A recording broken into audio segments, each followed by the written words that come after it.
There's a lot of misconception in the market around the small scale space and the micro scale space. Like I said, in certain countries, South Africa is one of them, these miners are referred to as illegal miners.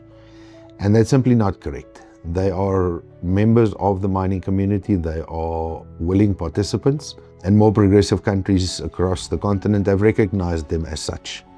So it's not that they are doing something illegal willfully, they're trying to make an honest living. There are minerals and resources available in the places where they live, and by whichever basic rudimentary means, whatever they can do, they are doing. But it's subsistence mining, it's not mining for the future. It's literally work today, eat tonight, work again tomorrow, eat again tomorrow evening. Provide for your family at least, but there's no future, there's no plan, there's no scalability, there's no growth path. Every day is a new battle, every day is a new challenge. Because they don't have money, they don't have skills, they don't have equipment, and the more traditional mining houses have not yet fully either understood, accepted, or adopted the fact that the world is changing. Everybody's still very fixated with large-scale mining, the typical environment, hundreds of millions of dollars of capital, thousands and thousands of employees, etc., etc. In 10, 15 years from now, the landscape will not look like that. The landscape will be filled with these clusters of small mines, and we are an early mover into that space. We've spent the last 5, 6 years almost dedicatedly working only on these kind of projects, so we've understood them well. We've redefined our model a couple of times to be able to play the role of an enabler, to the point where we are even investing some of our own funds now.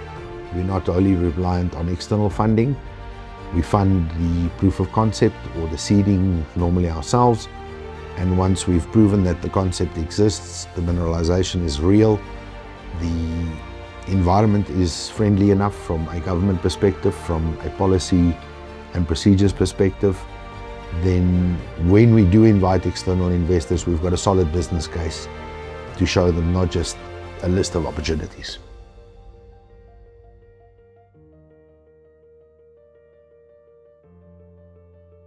If you've spent a bit of time like we have, traveling on the continent and looking at this particular sector of the mining industry, the challenges are clear and they are well defined. It's a lack of capital. There's no money that wants to find its way into these projects. There's a serious lack of equipment. The poor guys are trying to do whatever they can by hand, hammers, chisels, shovels, makeshift sluices, wheelbarrows, and it's a limit. You can only do so much by hand. And then of course skill. Nobody has ever trained these people. They have either taught themselves or they were taught by friends or family, people who are, familiar with this kind of business. So it's a real challenge. And I think the most prominent one probably of all of them is health and safety. There's hardly any consideration for the health and safety of the employees.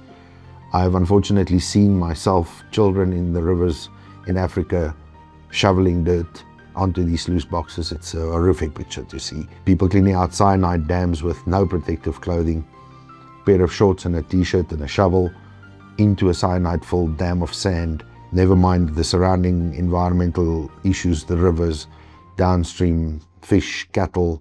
So there are some real challenges that they face, and what our business does is we bridge the gap. Many people know that there are opportunities in these small-scale mines. It's not that they don't know about it, but there are too many of them. They are too far spread.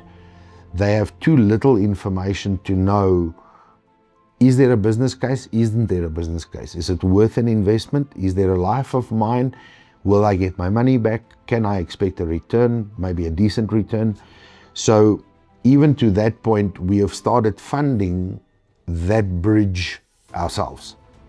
So we identify the assets, they're normally long lists, then we start shortening through a period or a process of elimination.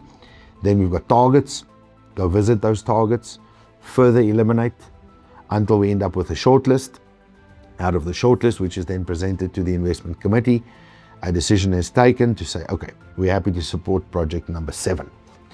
If that is the case, we self-fund until we can prove at least basic mineralization, basic statutory compliance, legal licenses so that we can actually mine, a means to sell the product legally, so support from the local infrastructure, roads, transport networks, supplies, availability of supplies, spares, diesel. And once we've proven the concept, we then go and present a solid business case to our investment partners. We have a number of ongoing relationships, also been nurtured over many years. And then if our partners agree with the fundamentals that we present to them, they're happy to then invest for the growth of making these assets realize their full potential.